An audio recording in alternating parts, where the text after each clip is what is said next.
I'd have me with supporting promoting entrepreneurship and civic engagement. We basically try to get you guys to start your own businesses.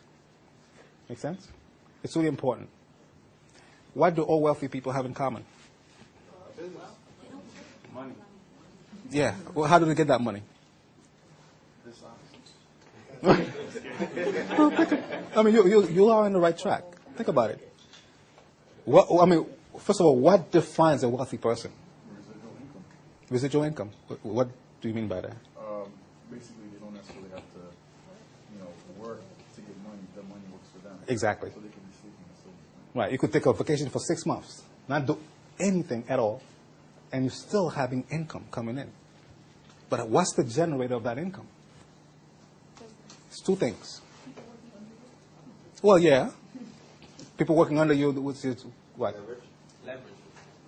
Yes, all that's true. But it comes down to two things, though. Entrepreneurship. Yeah, they have their own businesses. Every wealthy person, Michael Jordan, Oprah Winfrey, every wealthy person you name have some kind of business. Or the other thing is an investment. That makes them a lot of money every month. So if you're serious about making money, how many of you are serious about making money? Don't be shy. Okay. What do you need to do? If you're serious about making money, what do you need to do? Yeah, invest and start your own business. Find out what people need, what you need to do, what your passion is. If you could match those things, you'll be very wealthy. I'm not going to say it's easy. It's very difficult. It's probably the hardest thing you ever do. But it's also the most rewarding thing.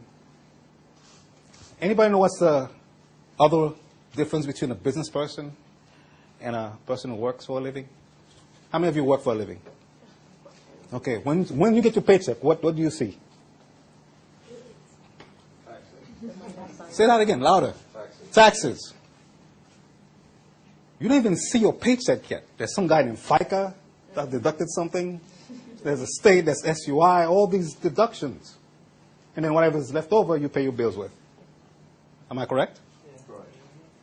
When you're a business owner, it's the opposite. You pay all your bills first. Name the bills. Name bills. Bills you have. Rent. Dry clean. Clean, utilities, car payments, car notes, whatever it is. What else? Groceries. Groceries. Well, you could put, maybe if it's an event. Office groceries. Yeah. Eat breakfast at work. Yes. That's what I want. Just about everything you could think of are tax deductible. Every single expense you have are tax deductible. And whatever's left over, you pay taxes on that. Isn't that great? I have a friend, his name is Mark Augustin. Mark Auguste. He does taxes. He works 6 months out of the year. He makes over $200,000 a year. He has over 2,000 clients. Actually, he's minimizing his clients. He's trying to get rid of some of them. His reported income, anybody guess, just take a guess what it is, what he reports as 50,000, 20,000. 40,000. He rents an office space from his mother's house. The rent he pays is tax deductible. He hires people to do taxes with him. Every single salary he pays are tax deductible. Health benefits, everything he has is taxable. The software, which is very expensive, is tax deductible. So by the time you took out, he takes out all his expenses, he has about $40,000 left in reported income. But he really spent $200,000. Isn't that a great deal? Now, which one you want to be? The guy who gets a paycheck and the taxes are deducted, and whatever is left over, he pays his bills. Or the guy who pays his bills, and whatever's left over, he pays taxes on. Which one is better? Second option. Yeah, the latter. Okay? Guys, I'm serious. If you're serious about making money, being wealthy, you have to start your own business. You convinced yet? Okay. The second thing, we live in a capitalistic society. Capitalism. What do I mean by capitalism? It's all about making money. Yeah, money's not everything, but everything that's important takes money. Okay? Right? Yes, sir. You need the money. It's the system we live in. It's like you can't do without it. And we'll do almost anything for it. You know, we'll take a lower job. Some of us will just take the job just to pay the bills, pay the phone bill, whatever. You cannot live. You just barely make enough to pay the bill. But we'll do it. Because it's money. It helps. It's necessary. So we need to find a way to make it work for you, make it work for us. And that's what we teach. We teach entrepreneurship at HAVNet. We're trying to get young people like you to be civic-minded entrepreneurs. What I mean by civic-minded, I'm talking about also the other system that we live in, which is, what's the political system in which we live in? A democracy. What does that mean? Mostly for the people. What is it? For the people. For the people. What else? People elect the government. Yeah. Does anyone really appreciate how significant that is? You know, like 200, 300, 400 years ago, 500 years ago, you didn't choose your leaders. They basically, the stronger person, the most powerful person, imposed themselves on you and they say, we're your leaders.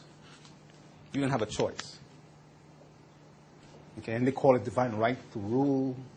They said the leaders are God representatives on earth. Whatever gimmicks they could find to justify their rule, that's what they use. Now, you have an opportunity, as of the 19th century, to create your government, to basically choose your leaders. That is an awesome thing. Just about every country in the world is a republic where they choose their leaders. Even the dictatorships, in a way. So, we live in a democracy. Okay? And when it comes to election day, there are certain rituals that you should follow.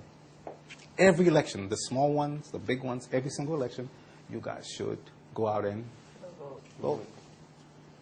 Because it's a great thing we have to choose your leaders. There's a reason why they kill people in this country 100 years ago, 125 years ago, for actually even less than that. 1965, the Voting Rights Act passed. So up until that time in the South, if you're a black person who try to vote, they'll lynch you, they'll burn your house, they'll whip your women. Why? Can anybody guess why? Why? Yeah, it's a lot of power. Because if you vote, that means you choose somebody who represents your interest, who's accountable to you. They didn't want to share that kind of power. So you can never take democracy for granted. It's extremely important that you vote in every election. And if once we realize that all the leaders we choose in Congress, Senate, House of Representatives, and the State Senate, which is State Senate and the State Assembly, and the City Council, we choose them. They represent us. They represent our needs, our interests, and we have the right to vote. And we cannot take it for granted. We vote them in, and we can also vote them out if we're unhappy. But you have to take it. You have to take your responsibility into your hands and vote all the time.